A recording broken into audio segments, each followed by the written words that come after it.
भागवत जी से आपको देखो, हम सभी सनातन धर्मावलंबी हैं। समग्र जगत में सिर्फ एक धर्म है।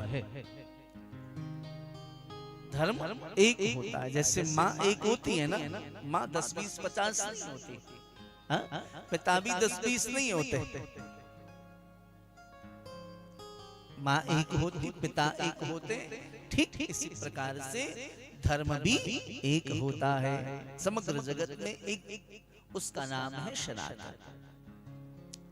महाराज फिर कहेंगे और सब कुछ यह मार्ग है। और इस सनातन धर्म के दो प्रधान स्तंभ हैं, श्रुति और स्मृति। ध्यान से समझिएगा, सनातन धर्म के दो प्रधान खंभे हैं, श्रुति और स्मृति। श्रुति वेद को कहते हैं, जो व्याकरण के विधातु से बना है, जिसका मतलब होता है जानना। जिस ग्रंथ को पढ़ करके हमने उस परम तत्व को जान लिया, उसका नाम है वेद। दूसरी है स्मृति।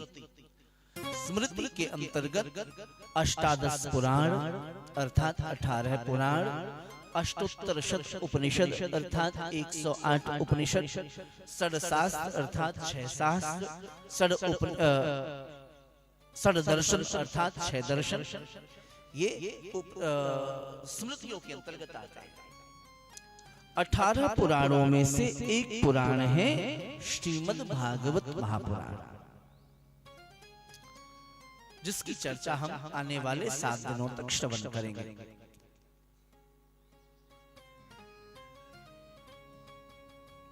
श्रीमद् भागवत जी में 12 स्कंद हैं, 335 अध्याय हैं। ध्यान से समझिएगा, 335 अध्याय हैं और 18,000 श्लोक हैं।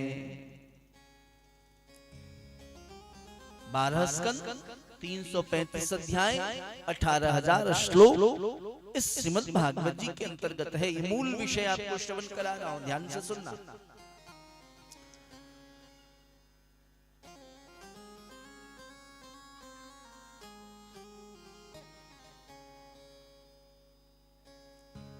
बारह स्कंद का अभिप्राय क्या? 12 स्कंद है ना, 12 स्कंद का मतलब क्या? देखो, 12 का अभिप्राय 2 और 1 3 से होता है। 12, 2 और 1 3। 12 में कितने अंक हैं? 2 और 1 और 2, दोनों को प्लस करेंगे तो कितना बनेगा? जोर से बोलिए। 3। 12 स्कंद हैं, इसका अभिप्राय 3 से हुआ। 3 माने क्या? 3 गुण हैं। आप श्रीमद् भगवद गीता जी पढ़ते होंगे, बगल में कुरुक्षेत्र है।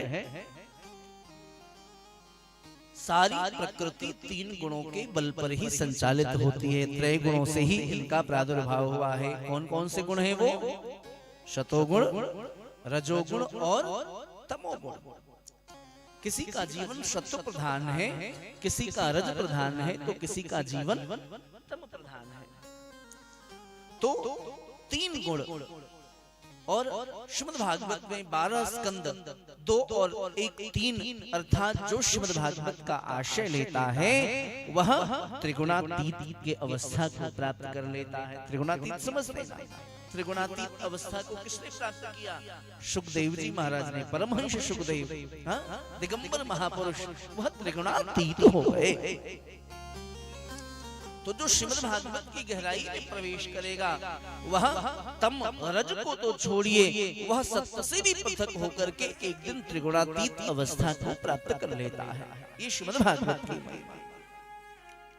दूसरा, इसमें श्लोक कितने? ध्यान से सुनना। श्लोक कितने इसमें? अभी बताया था 18,000। कितने श्लोक है? 18,000। 18 का मतलब क्या?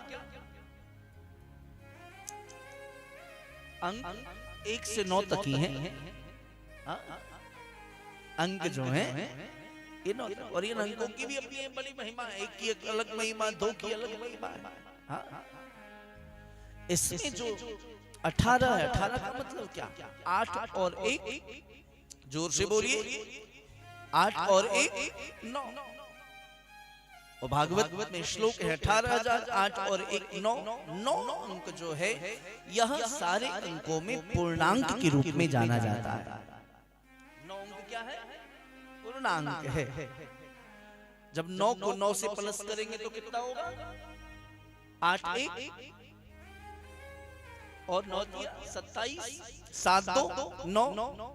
आप 9 को 9 से प्लस करिए तो भी 9 होगा, माइनस करिए तो भी 9 होगा। लास्ट तक आप कर लीजिए।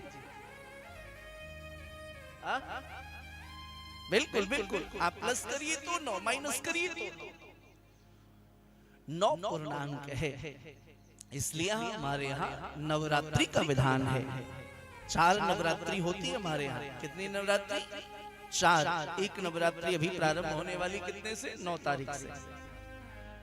चैत्र की नवरात्रि साधना के सृजन का सर्वोत्कृष्ट पर्व है नवरात्रि।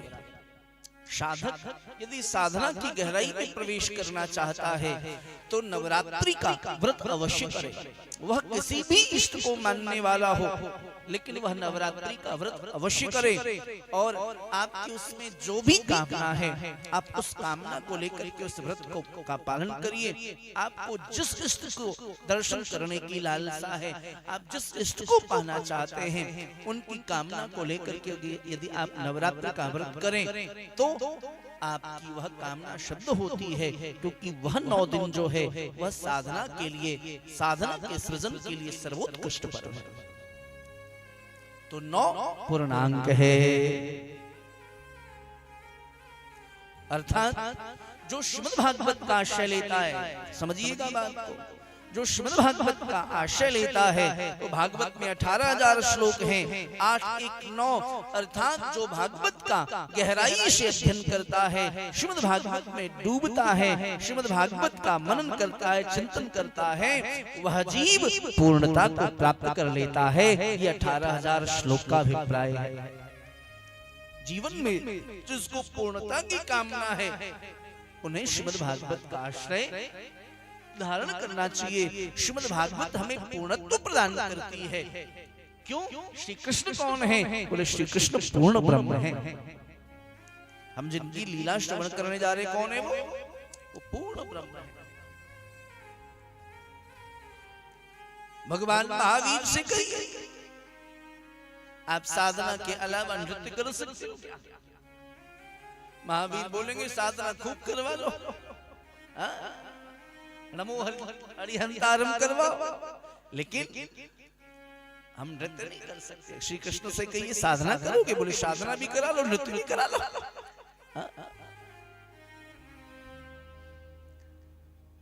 श्री कृष्ण एक ऐसा बहुआयामी व्यक्तित्व है जिनके विषय में जितना चिंतन किया जाए, जितना श्रवण किया जाए उतना ही कम है। श्री कृष्ण का चरित्र आप देखें, एक ऐसा व्यक्तित्व जो आवश्यकता पड़ता है तो माखन की चोरी भी करते हैं, आवश्यकता पड़ने पर बंशी भी बजाते हैं, और जरूरत पड़ी तो कुरुक्षेत्र में युद्ध के रूप को भी मूर्त रूप देते हैं। यह श्री कृष्ण का चरित्र है।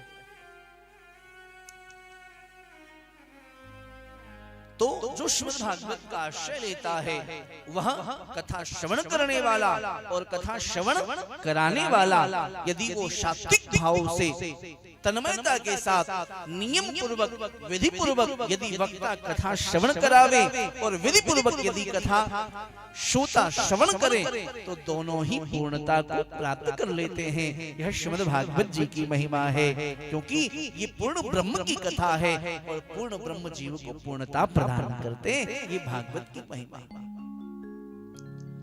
तो इसमें 335 अध्याय, प्रारंभ में 6 अध्याय हैं। 6 अध्याय में महात्म्य की कथा है ना। महात्म्य अर्थात महिमा। जाने बिना न होई प्रतीति और बिन प्रतीति हो ही नहीं प्रीति। जब तक हम सामने वाले के विषय में जान नहीं लेते इसका व्यक्तित्व कैसा है, तब तक हमारी उसके प्रति श्रद्धा अथवा तो अश्रद्धा नहीं होती। जब हम जान लेते हैं कि हम जिससे मिलने जा रहे हैं उसका व्यक्तित्व कैसा है, तो उसके प्रति श्रद्धा अथवा अश्रद्धा हमें होती है। तो भागवत जी का महात्म्य जो है, भागवत जी की महिमा को बताता है। पद्म पुराण जी ने श्रीमद् भागवत जी की महिमा को गाया है 6 अध्याय में। बहुत ध्यान से श्रवण करना इस कथा को। और देखो, आप लोगों ने अगर पहले कभी मुझे सुना हो, मेरा प्रयास रहता है श्रीमद् भागवत जी की चर्चा हो तो भागवत जी की ही चर्चा हो। व्यासपीठ से भागवत जी में इतना विषय है जिसको हम लोग चाह करके भी पूर्ण नहीं कर पाते। सालों तक कथा करें तो पूरी न हो। पहले जब हम छोटे छोटे थे 2002 में व्यासपीठ पर ये संगीत भी इतना नहीं होता था, कीर्तन करने के लिए खाली संगीत होता था। 6 घंटे की कथा, और उसमें भी 6 घंटे हमारे जैसा वक्ता 9 बजे बैठे तो दिन के बज जाए 1, 1.5, 2, फिर शाम को बैठे 3 बजे और रात के 8 और 9 बज जाए, मतलब 10-10 घंटे कथा चलती थी। तब भी कथा पूरी नहीं होती थी। अब 4 घंटे का सत्र रह गया। टीवी में जो कथाएं आती हैं 4 घंटे का सत्र और 3 घंटे का स्लॉट जो है वो 3 घंटे का हो गया। 3 से 6, 4 से 7। अब उसमें प्रारंभ में पूजन आरती, फिर वो सम्मान आदि की क्रियाएं करते करते 1 घंटा उसमें निकल गया। फिर लास्ट में सम्मान आदि की क्रिया 1 घंटा उसमें चला गया। बीच में बचा 1 घंटा। 1 घंटे में 2-3 भजन गा लिए, 10-20 मिनट कथा होती है। अब कथा 10-20 मिनट में विषय सूची के अलावा वक्ता क्या बोले? तो इस तरह का प्रयास रहता है कि व्यासपीठ पर बैठे तो कथा ही गाई जाए। इसलिए बहुत ध्यान से श्रवण करना। हाँ, मूल कथा आपको प्राप्त होगी। और आज प्रथम दिवस की कथा है, हो सकता है कम भी समझ में आए।